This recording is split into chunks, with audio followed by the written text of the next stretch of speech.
warahmatullahi wabarakatuh. Alhamdulillahirabbil alamin, hamdal hamidin, hamdal mustaghfirin, hamdan yuwafi ni'amahu wa yukafi'u mazidah. Asyhadu an la ilaha illallah wa asyhadu anna Muhammadan 'abduhu wa rasuluh. Allahumma shalli wa sallim wa barik ala sayyidina Ahmad, sayyidina Muhammad wa ala alihi wal mahdi khalifatihi wa sallim. Baik jamaah maghrib yang diberkahi Allah, semoga dijaga Allah selalu, amin. Saya senang sekali sudah dipasang karpet ya. Kita rindu karpet Pak. Udah bertahun-tahun karpet ini dipakai untuk sholat, maka pasti banyak keberkahan di dalamnya. Kita berharap pihak yang berwenang nanti mencabut kewajiban bermasker, karena sudah 90% udah belum? 80% vaksin udah ya. Eropa negerinya lebih dingin dari kita, mereka sudah beberapa bulan ini nggak pakai. Allah aja Pak vaksin biar kebuka maskernya, capek kita pakai masker. Sujud enak nggak pakai masker ya, nggak segera vaksin. Di sini ada vaksin, masih ada vaksin Pak. Terus tiap hari apa?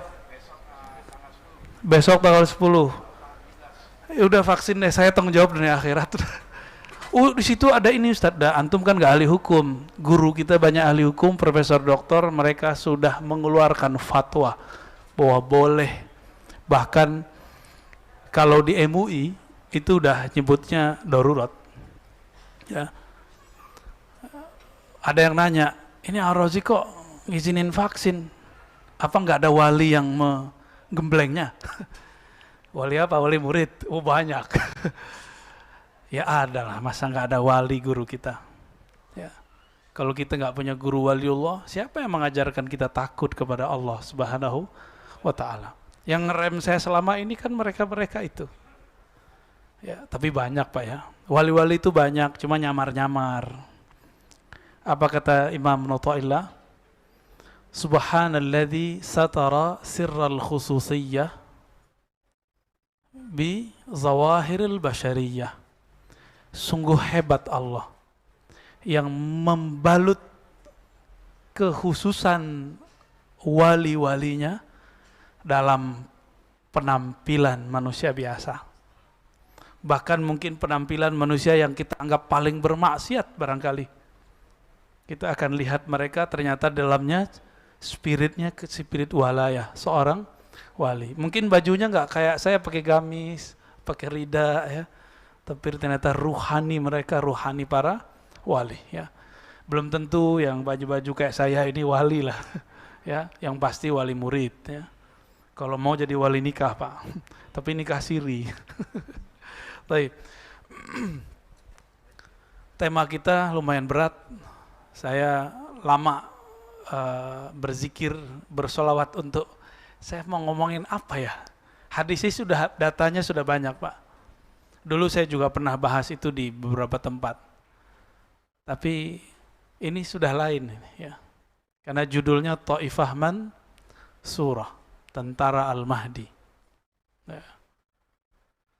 Tapi dalam batin, dalam sir saya meminta izin, ya Allah izinkan kami membicarakan kekasih-kekasih-Mu, tentara-tentara yang akan bersamai imam khalifah akhir zaman yang merupakan kekasih yang paling mencintai-Mu.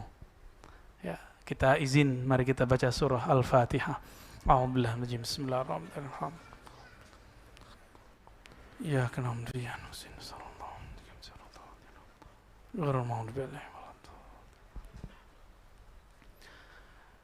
Siapakah yang akan membersamai Al-Mahdi? Pertama, lapisan pertama, Sayyidina Isa,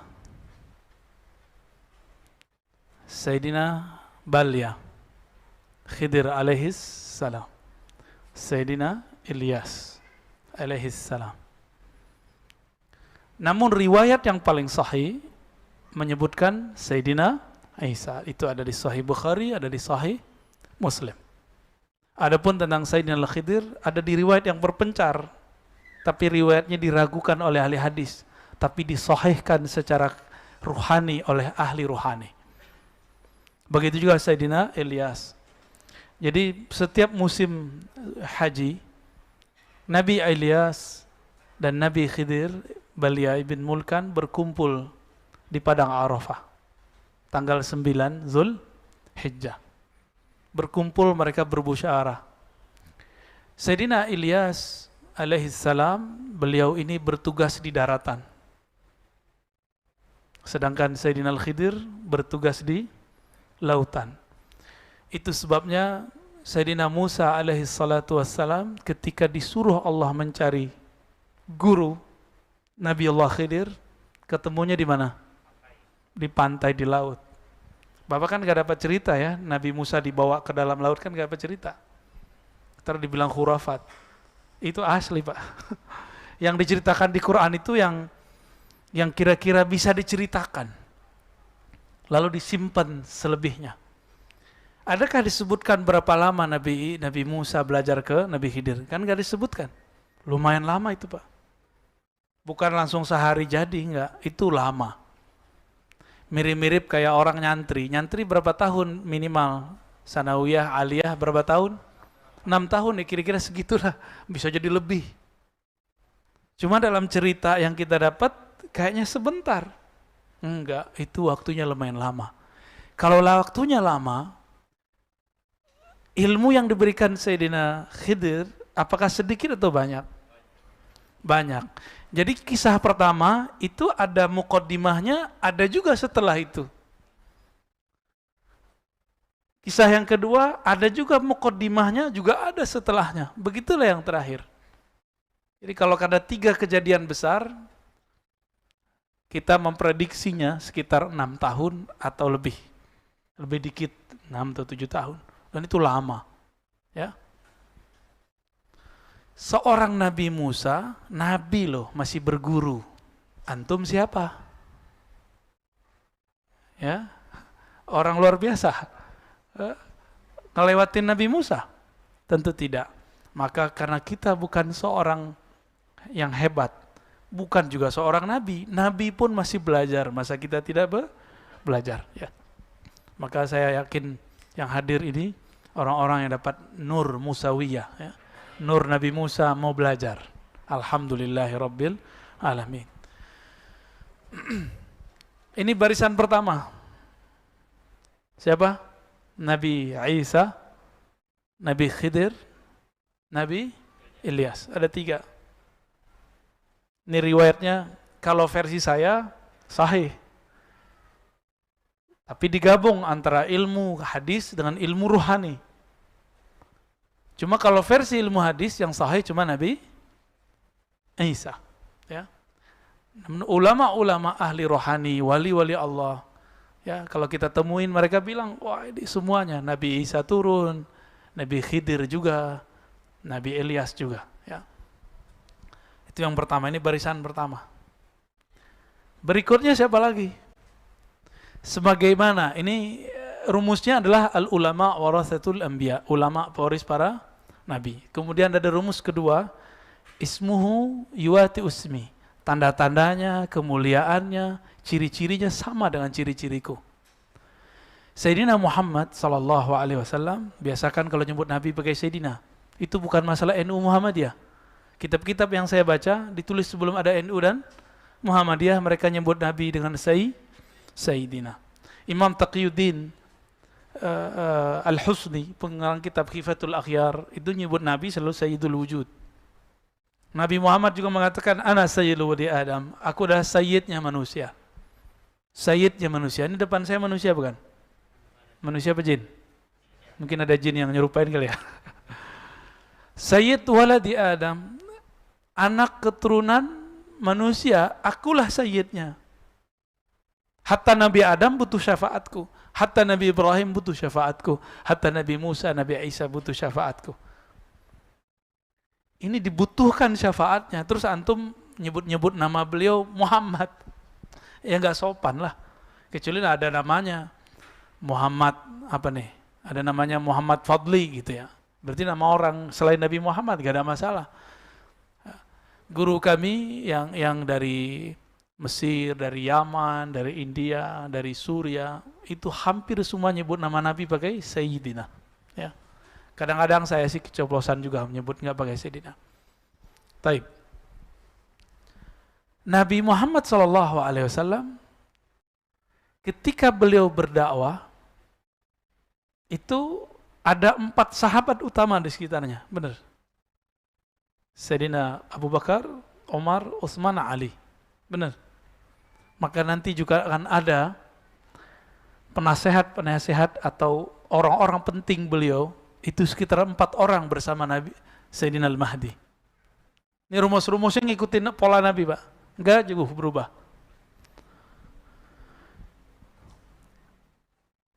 Nabi Muhammad SAW, ini lapis kedua tadi. Ada 4.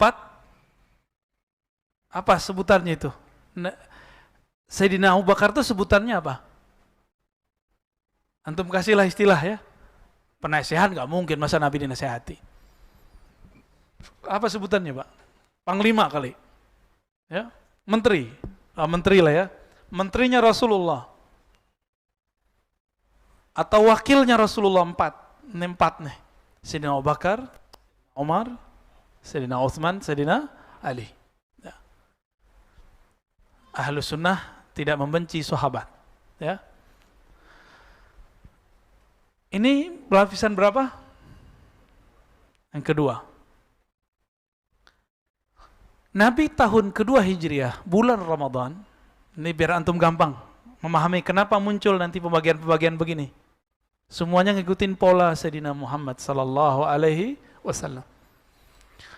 Ketika 17 Ramadan dihadang oleh kafir Quraisy yang dibantu persenjataannya oleh Rum. Cuma cerita Rumnya nggak disebutkan dalam beberapa kisah, bahkan banyak kitab. Kitab-kitab sirah nggak menyebutkan itu. Dari mana kita tahu? Kafir Quraisy baru pulang berdagang dari negeri Rum. Dan mereka sudah merencanakan itu.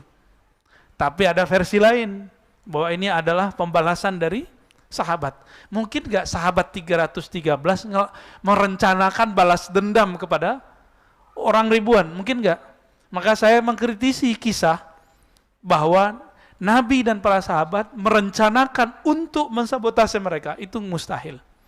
Secara ilmu perang itu mustahil, Pak. Kenapa? Masa 313 lawan ribuan? Itu bukan 1.000, bukan 1.000, lebih dari 1.000. Orang Arab itu kalau nyebut 1.000 artinya banyak. Banyak itu. Dan yang ikut bukan hanya manusia, tapi setan, Lata, Uzza, ikut semua, Pak. Ada berapa jumlah iblis yang disembah di Ka'bah dan jadi berhala? Itu nama jin semua, nama iblis semua itu. Yang kemudian disembah karena dia bersifat, mengambil sifat-sifat Tuhan. Seakan-akan dia dewa. Lata, Uzza, Manat, itu ya. Na'udzubillah minasyaitonirrajim wa junudihi wa juyushihi wa dzurriyyati. Itu semua turun, Pak. Berapa jumlahnya? 360.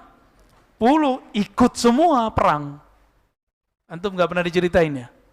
Itu ikut semua. Tahu dari mana kita?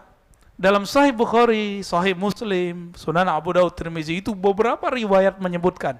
Yang saya ingat itu ada dialog antara Sayyidina Muhammad dan Sayyidina Jibril.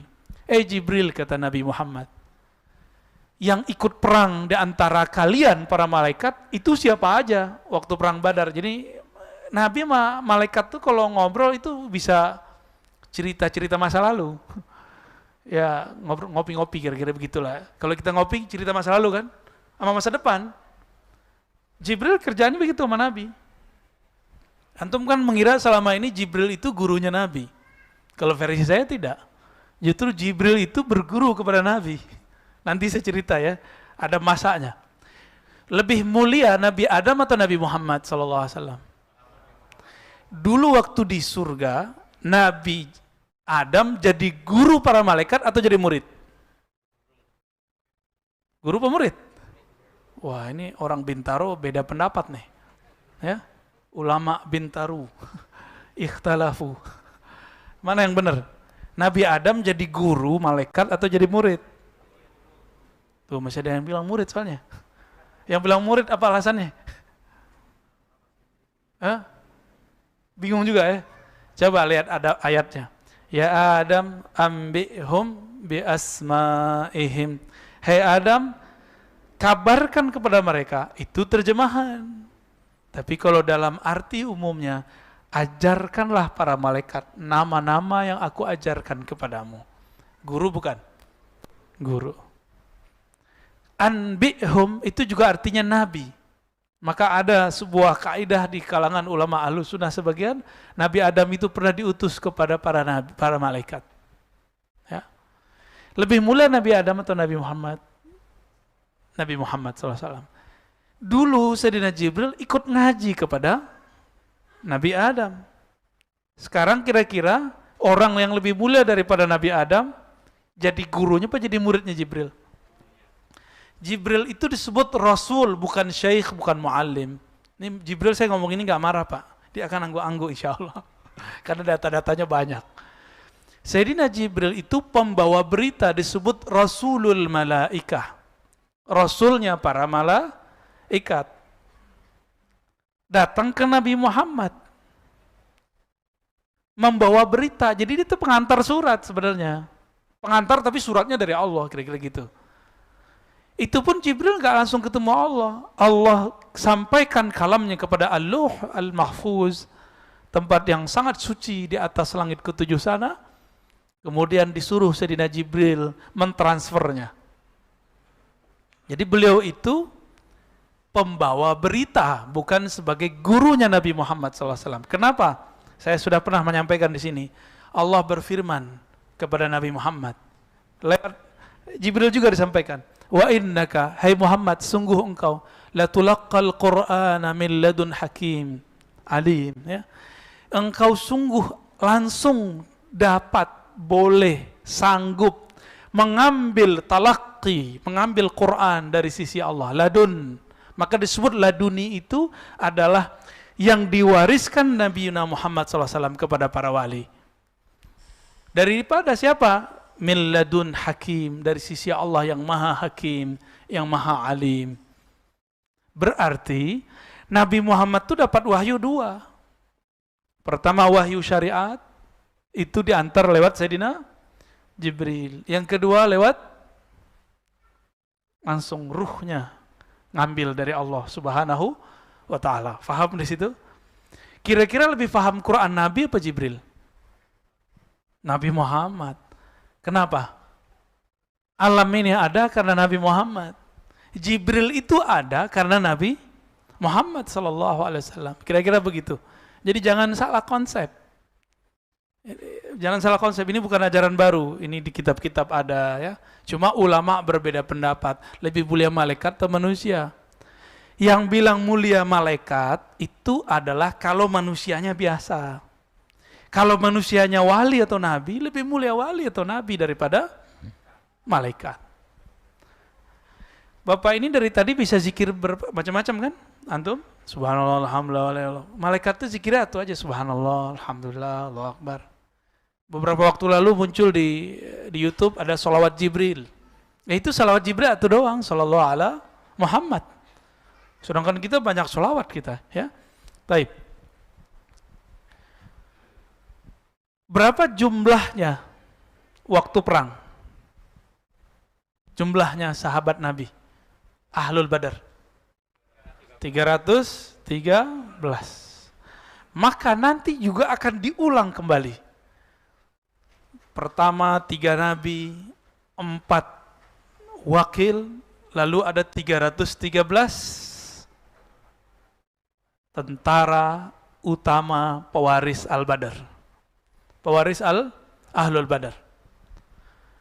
Tapi hati-hati, jangan ketipu dengan angka-angka 313. Banyak sekarang ngaku-ngaku 313. Ya. Jangan kalau kemarin kan 212 kurang 100 Pak. Seharusnya 313. Ya. Harus digenapin. Tapi itu bukan dibuat-buat. Ini menggerak dari Allah Subhanahu wa ta'ala. Berapa jumlahnya? 3 udah berapa lapis? 3, 4, 3, 1, 3. Sudah ya? Nabi Muhammad ketika perang berikut, perang Khandaq, tiba-tiba ada dari Persia namanya Salman Al-Farisi datang. Nanti akan terjadi begitu lagi. Akan ada dari luar Arab, dari luar yang tadi, kemudian otaknya cerdas, dia bisa strategi perang, dia akan membersamai Al-Imam Al-Mahdi. Bukan berarti Nabi itu nggak bisa perang, Pak. Nabi mah gampang. Alam ini kan di tangan beliau, pembukaan syafaatnya. Ya. Tapi Allah itu menciptakan Nabi harus menghargai sebab. Maka diperintahkanlah orang-orang ini bersama Nabi Muhammad SAW. Nanti Al-Mahdi juga sama. Nah. Lalu siapa lagi yang membersamainya? Kita potong kompas. Berapa jumlah sahabat Nabi ketika Nabi wafat? 124.000. Maka nanti tentara Al-Mahdi juga akan ada 124.000.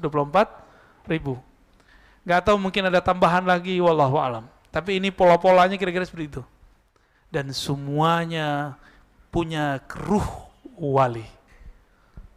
Semuanya wali Allah. Nggak ada yang orang-orang biasa. Tapi dia orang biasa secara zahir. Batinnya batin wa aulia. Jangan dikira orang 313 itu semuanya ulama. Enggak. Dari 313 sahabat Nabi yang ikut perang, itu yang ulama cuma beberapa orang. Tidak semuanya ulama. Maka jangan sedih, siapa tahu di antara kita ada yang dipilih ya. Ya, 124.000 tuh dikit apa banyak, Pak? Dibandingkan 7 miliar. 124.000 dibandingkan 7 miliar manusia. Baru di belakangnya nanti ya tukang rame-ramein aja, Pak. Ya. Berapa jumlahnya? Wallahu alam. Tapi tentara yang disebut tentara Al-Mahdi itu mereka.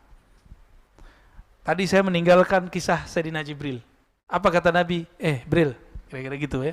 Bukan lagi ngopi, Pak. Di sono nggak ada kopi. Yang ikut perang bersama kami perang Badar itu siapa? Apa jawaban Sayyidina Jibril?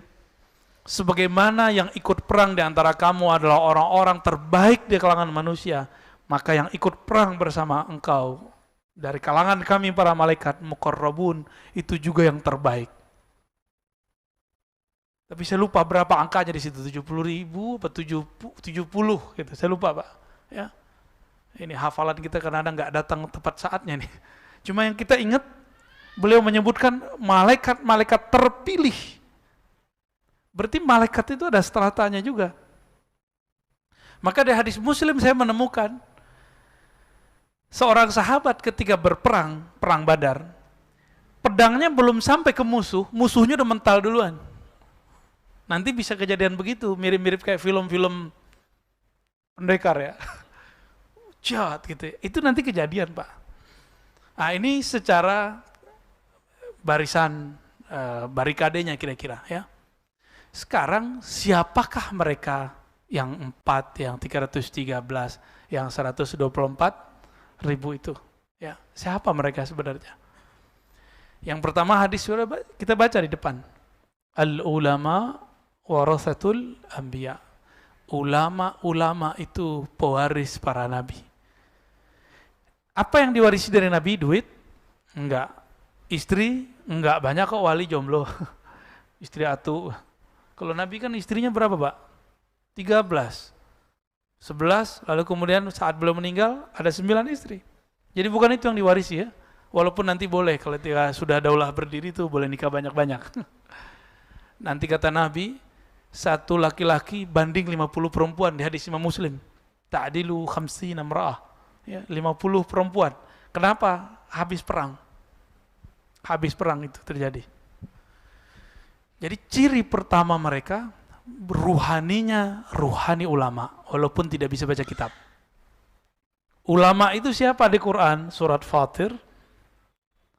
Innama yakhsyallaha min ibadihil ulama.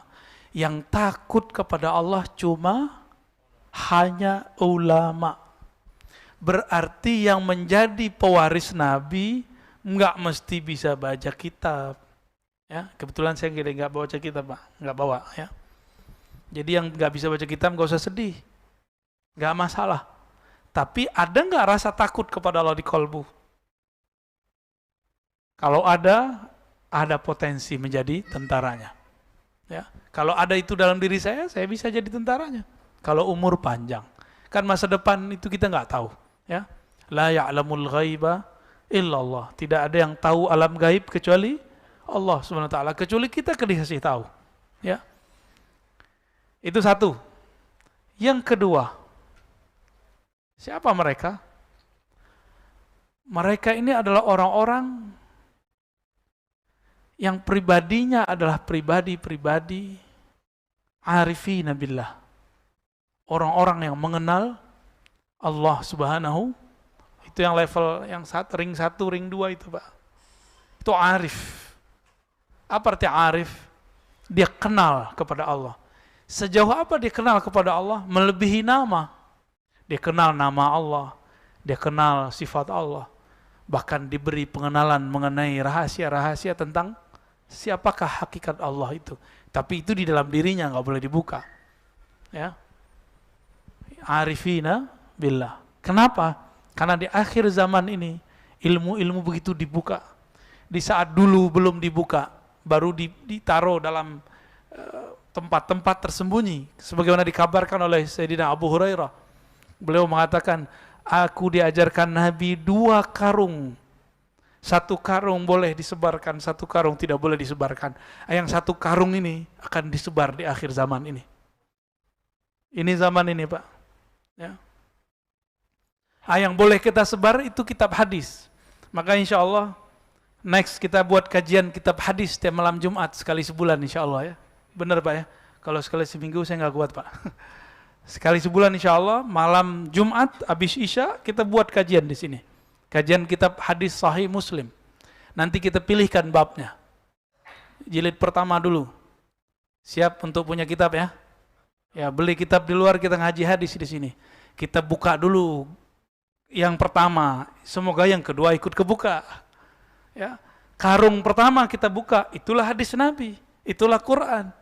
Karung keduanya sebenarnya ada di balik huruf-huruf Quran itu.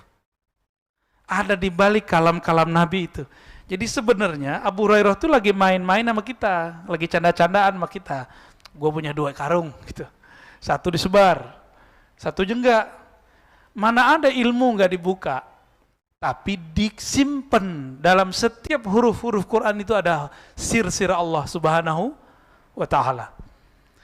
Kita baca bismillah aja, Pak, kalau tahu maknanya mungkin enggak kuat ngelanjutin sampai ke alhamdulillah. Cuma karena kita tidak tahu rahasia basmalah, ya masih begitu kan? Ketemu virus aja suzon sama orang. Virus yang jahat kok kita suzonnya sama orang kan? Karena ilmu basmalah nggak dapat. Masih ingat Khalid bin Al-Walid. Dia itu kalau mau perang sama orang nggak langsung nyerang. Ditanya dulu, ada racun paling hebat di sini? Kalau ada, ayo kita sayembara. Siapa yang masih hidup, berarti dia menang. Yang dibaca cuma Bismillah, minum dia, Pak. Wah, ilmu saya belum sampai ke sono sih. Cuma keyakinan kita, insya Allah kita harus latih sampai ke sana. Gimana caranya? Setiap mau minum mulailah baca basmalah. Apa arti bismillah? Minta izin kepada Allah Subhanahu wa taala. Ya Allah, izinkan aku minum, ngambil kesegaran dari makhlukmu. Insya Allah itu kolbunya akan lembut. Jadi jangan-jangan hati kita ini keras karena kita makan minum tidak menyebut nama Allah.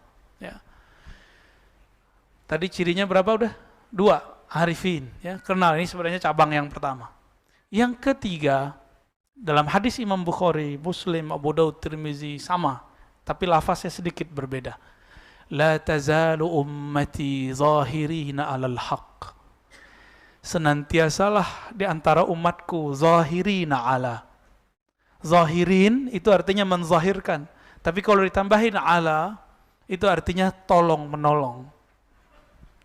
Zahirina al-haq artinya tolong menolong dalam al-haq. Apa arti al-haq? Kebenaran. tertatih-tatih memperjuangkan kebenaran. Kalau ada usaha berjuang, berarti ada tantangan nggak? Ada musuh nggak? Banyak musuh. Dan kalimatnya di situ cuma ta'ifah. Maka ciri ketiga kelompok itu disebut ta'ifah. Tapi jangan ketipu, banyak sekarang yang ngaku ta'ifah. Istilahnya ta'ifah mansurah. Hatta ya'tiya amrullah. Sampai datang amrullah. Apa arti amrullah? Perintah Allah, satu. Apa arti amrullah? Coba kembali ke Quran. Wa idza sa'alaka ibadi anni. Bukan yang itu. Yas'alunaka 'anir ruh. Qulir ruh min amri rabbi. Mereka bertanya kepada engkau mengenai ruh. Katakan ar-ruh min amri rabbi. Itu adalah amrullah kalau diterjemahkan. Berarti hatta ya'tiya amrullah, hatta ya'tiya al-ilmu an ruhillah. Itu terjemahan saya, Pak. Ini terjemahan baru, sebelumnya belum ada yang terjemahin begini. Tapi dasarnya pakai Quran. Sampai datang ilmu mengenai ruh. Karena banyak yang salah faham mengenai ayat ini. Dikira wa ma utitum minal ilmi illa qalila. Tiadalah engkau diberi ilmu kecuali sedikit. Itu kan kalimatnya tum. Tum itu kepada yang bertanya, yaitu kaum Yahudi dan Nasrani, kaum ahlu kitab. Hai ahlu kitab, kamu tidak diberikan ilmu itu kecuali sedikit. Kalimatnya bukan wa ma utita ya Muhammad, bukan, tapi wa ma utitum dalam kurung ya ahlal kitab. Tidaklah kamu diberikan ahli kitab kecuali sedikit. Berarti Nabi Muhammad diberikan banyak. Karung itulah yang masih disembunyikan sampai hari ini. Ilmu tentang apa? Mengenal ruh. Dan ini agak berbeda dengan mainstream memang. Cuma kan katanya Taifah tidak takut dicaci maki orang. Ya kita, semoga kita bagian dari mereka. Ilmu itu adalah ilmu mengenai ma'rifatur ruh. Kita sudah cek semua kitab-kitab yang ada ya pada kita, tentunya PDF dan segala macam. Saya nggak berani menyebutkan angka kitabnya berapa, terkualat lagi ya, takut salah. Tapi sebatas yang kita baca dari kitab-kitab yang bahas ruh, semuanya masih ambigu. Yang mereka bahas ruh itu masih arahnya kolbu, masih dianggap sukma atau jiwa. Bukan, ruh itu rahasia Allah. Kalau kolbu sudah dieksplor oleh Imam Ghazali, nafs sudah dijelaskan oleh Imam Ghazali, apalagi akal sudah dijelaskan oleh para filosof. Ilmu-ilmu yang ada sekarang kan cabang dari akal semua. Ilmu mengenai yang tarikot yang ada di alam semesta hari ini, itu mentoknya di ilmu kolbu. Maka zikirnya zikir kolbu, riadohnya riadoh kolbu, semuanya di situ. Tapi nggak sampai kepada ma'rifatur ruh. Ternyata ma'rifatur ruh itulah jalan terdekat kepada Allah. Ketika Allah mengatakan inni qarib, sungguh aku dekat. Itu sedekat kita sama nafas kita. Bukan berarti di dalam diri kita ada Allah, bukan. Itu salah, nanti jadi Allah nyatu ke badan, ya nggak boleh begitu.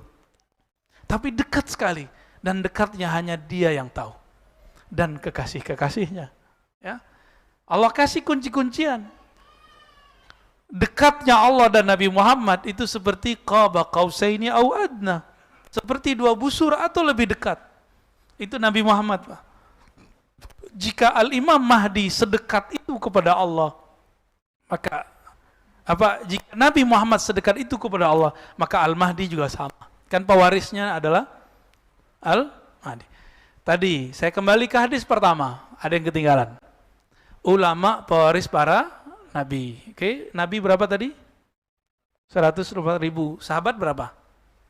124. Jadi sebenarnya, ini antum mungkin jarang mendengar ini. Sahabat-sahabat 124.000 itu adalah pewaris semua nabi. Makanya Nabi Muhammad mengatakan, di antara nabi itu ada yang punya murid, punya jamaah, punya umat, ada yang tidak punya. Di antara sahabat ada yang punya umat, ada yang tidak punya umat, ada yang nggak punya jamaah, sama. Berapa jumlahnya tadi? Nabi wafat, jumlah sahabat 124.000. Tapi yang kedetek ahli hadis, Imam Ibnu Hajar cuma 12-an ribu. Ya, di kitab Al-Isabah, seingat saya ada 12.000. Tulis namanya ada. Berapa tadi? 124.000. Yang ketemu namanya cuma 12.000. Gimana tuh? Berapa persen dapatnya? Cuma 10% yang namanya ada. Sama. Nanti tentara Al-Mahdi yang dikenal paling cuma 10%. Yang lain nggak tahu, Pak. Ahlul Badar aja antum nggak tahu kan? Ada yang tahu nggak Ahlul Badar siapa aja? Saya aja nggak hafal semua. Padahal kita baca sering, tapi nggak hafal-hafal semua. Kenapa begitu ya? Begitulah hafalan kita.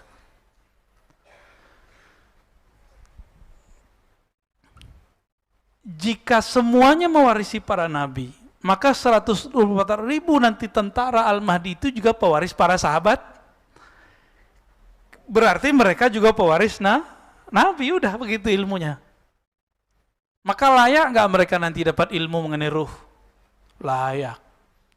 Bapak coba lihat, teman-teman, saudara, ikhwan, akhwat fillah, coba lihat kisah Nabi ketika beliau di-mi'rajkan Allah Subhanahu wa taala. Itu Nabi ketemu nabi-nabi lain nggak? Nabi Muhammad. Ketemu Nabi Musa lagi sholat di mana? Di kuburnya. Itu yang kelihatan ruh atau apa? Ruh. Itu sholat apaan? Sholatnya ruh. Karena Nabi mengerti ilmu ruh, dia bisa melihat ruh sholat. Maka orang yang tidak mengerti ilmu ruh, pengalaman-pengalaman antum, hati-hati. Pengalaman spiritual, tolong tidak dipercaya. Kenapa?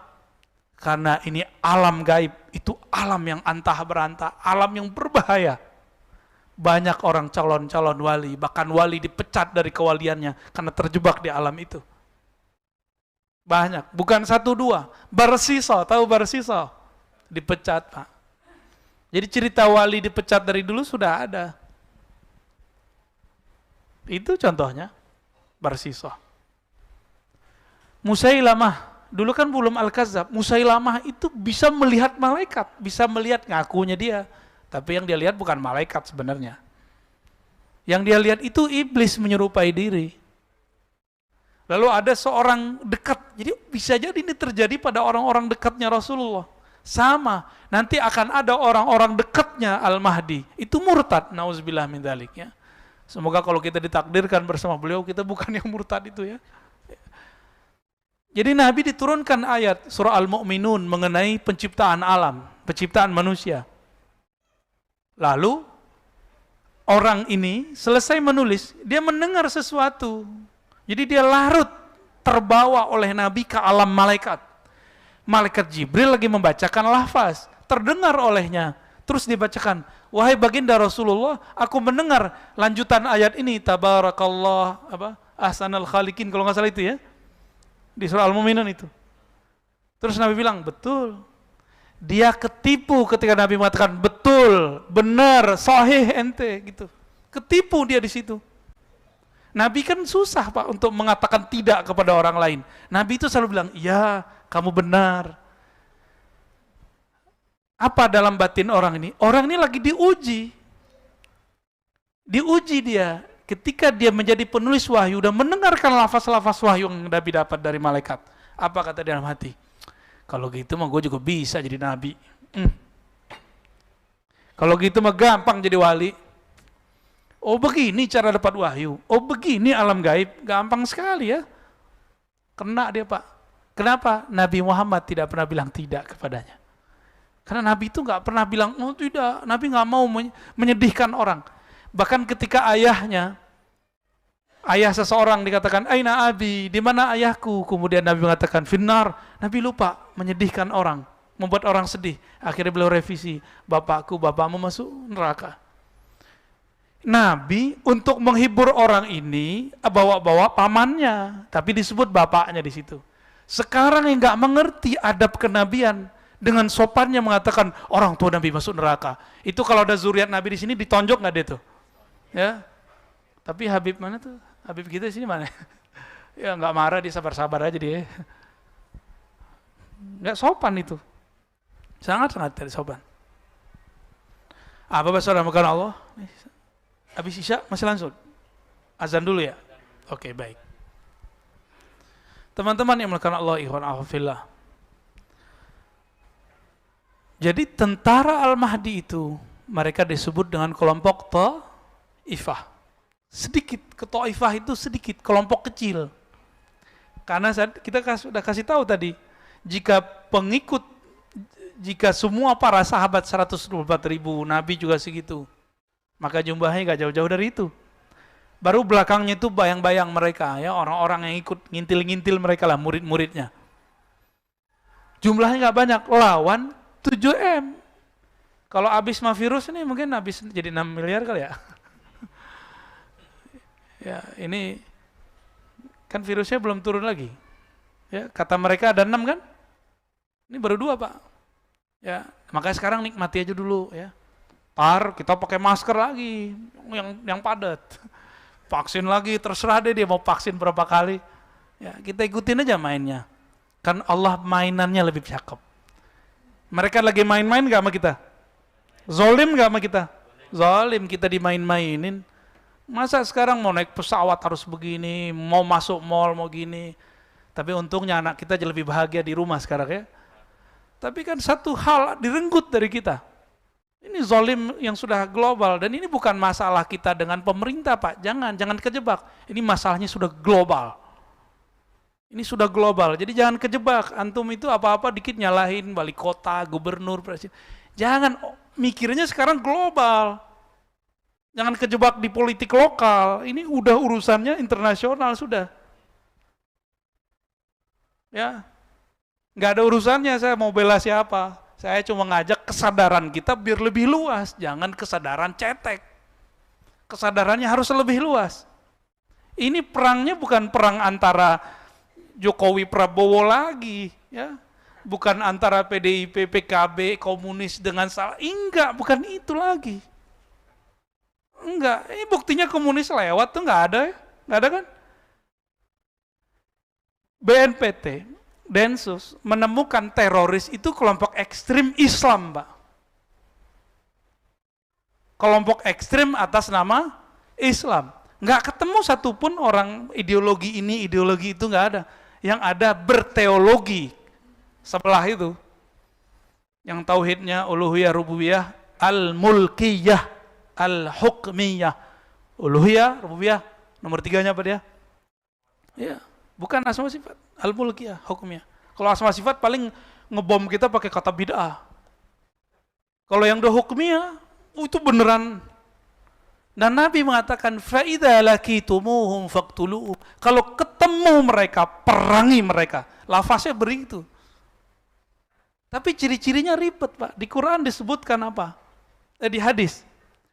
Yatluna ayatillahi ratba. Ini saya udah ulang-ulang biar kita aware. Saya ulang-ulang biar Bapak disadar semua, teman-teman sadar semua. Mereka membaca Quran, hafal Quran ratba. Banyak.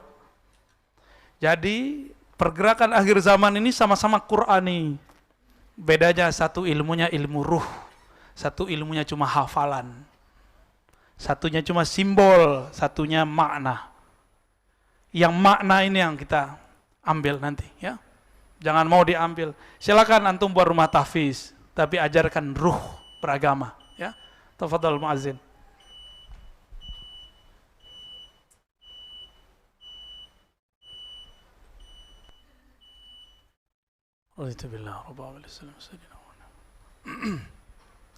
Mungkin gak usah tanya jawab ya, tapi saya lanjutkan aja. Nah, ini yang paling unik. Kalau Ta'ifah itu diberikan ilmu tentang ruh, ya'tiya amrullah, nasrullah. Jadi ilmu ruh itu adalah inti dari bantuan Allah kepada Ta'ifah. Karena ruh mereka nanti dikuatkan oleh Allah, karena mengenal Allah subhanahu wa ta'ala. Maka di saat-saat berperang nanti itu mereka, karena mereka kekasih Allah, mereka bisa berinteraksi dengan Allah, bisa berkoneksi dengan Allah. Maka Allah izinkan mereka memahami bahasa-bahasa alam. Jadi itu metodologisnya. Allah izinkan batin mereka, bukan telinga ini. Batin mereka memahami bahasa-bahasa alam. Kecuali ada satu pohon, namanya pohon gharqad, yang sekarang mereka juga lagi tumbuhkan. Bapak kalau bisa bahasa Inggris, bahasa Arab, itu search di YouTube. Itu mereka juga sudah menemukan sapi sapi merah ya. Dan itu langsung dari peneliti-peneliti Yahudi. Dan mereka mengatakan kita sedang menunggu Mesias. Mereka sendiri ngomong Mesias itu Al-Masih. Tapi Al-Masih kan ada dua, Isa atau Dajjal. Yahudi senang nggak sama Nabi Isa? Yahudi senang nggak sama Nabi Isa? Yahudi benci dengan Nabi. Berarti Al-Masih yang mana nih? Ya yang ono. Semuanya bisa memberitahukan apa kata pohon, tembok, bebatuan, air. Semuanya mengatakan, ya Muslim, wahai Muslim, di sini ada musuh Allah, aduwullah, di sini ada musuh Allah. Jadi jumlahnya tidak banyak, tidak sampai 1 M. Musuhnya bermiliar. Tapi tentaranya adalah alam semesta ini. Kecuali satu pohon itu, Pak. Kecuali jin kafir. Kecuali iblis. Dan mereka, tentara Al-Mahdi ini, diizinkan Allah mendengarkan suara itu. Kalau pohon kan setiap hari dia tasbih sebenarnya. Dia berbicara setiap hari. Membaca tasbih. Tapi kita dengar nggak ada telinga ini? Enggak. Itulah salah satu makna daripada ya'tiya amrullah, yaitu islah. Al-Mahdi. Jadi ciri-ciri terakhirnya adalah mereka diislah bersamaan diislahnya Al-Imam Al-Mahdi. Pertanyaannya, kalau diislah, apa arti islah? Diperbaiki. Berarti sebelumnya Allah kasih casing apa? Casing manusia biasa. Brekele, gak jelas. Orang kalau ketemu dia gak masa wali begitu gitu. Masa Mahdi begini? Apalagi ngaku-ngaku di YouTube kan gak mungkin. Sebelum islah, nggak mungkin antum bisa tahu siapa Al-Mahdi kecuali dikasih isyarat kalbunya sama Allah. Secara hakul yakin ya. Pasti ada syak ragu masa. Maka sekarang karena muncul virus, muncul krisis, semua orang akan panik. Di saat panik, orang-orang akan mencari jalan pintas spiritual. Di saat itulah orang-orang gurunya mati, mursyidnya mati, syekh mursyidnya tiada. Saat itu dia akan mengaku sebagai Al-Mahdi. Kenapa? Dia menemukan ilmu baru. Dikira itulah ilmu yang satu karung yang kedua. Padahal kalau orang nggak berguru, gurunya siapa? Setan. Ya, nanti penciriannya itu aja Pak. Ciri-ciri Al-Mahdi palsu, dia nggak ada gurunya. Ini paling gampang. Paling gampang cek Al-Mahdi palsu. Dan yang paling sedih, ada yang nggak percaya Al-Habaib. Padahal Al-Mahdi pasti Habaib. Berarti tentara yang di sono, musuhnya kita, ciri-cirinya apa nanti? Gak percaya sama zuriat Nabi. Udah sekarang berbaju Islam mereka. Ya, hati-hati Pak dengan kelompok sekarang yang gak percaya dengan Habaib. Saya kasih bilang hati-hati aja. Karena belum pasti juga kan. Siapa tahu besok dia berubah. Ya, siapa tahu besok dia dapat hidayah. Ya, kita semoga diberi hidayah oleh Allah dan mereka juga. Jangan bilang semoga mereka dapat hidayah, lupa mendoakan diri sendiri. Ya, ini ciri-ciri yang paling unik tadi. Tentara Al-Mahdi diberikan kemampuan membaca bahasa alam semesta. Ya, dan itu bukan halu, itu langsung setelah Allah islah kalbu mereka, Allah islah batin mereka bersamaan dengan islahnya Al-Imam Al-Mahdi. Dan ada satu rahasia. Islahnya Imam Mahdi itu sama dengan mi'rajnya Nabi Muhammad sallallahu alaihi wasallam. Jadi Nabi Muhammad itu diislah dengan cara mi'raj, begitu juga dengan Al-Mahdi. Semoga kita yang hadir menjadi tentara-tentaranya, kalau tidak pencintanya. Jika tidak, semoga meninggal husnul khatimah. Jangan sampai ada yang menjadi tentara Dajjal. Amin ya rabbal alamin. Sallallahu alaihi Muhammad. Subhana rabbika rabbil izzati amma yasifun, salamun alal mursalin. Assalamualaikum warahmatullahi wabarakatuh.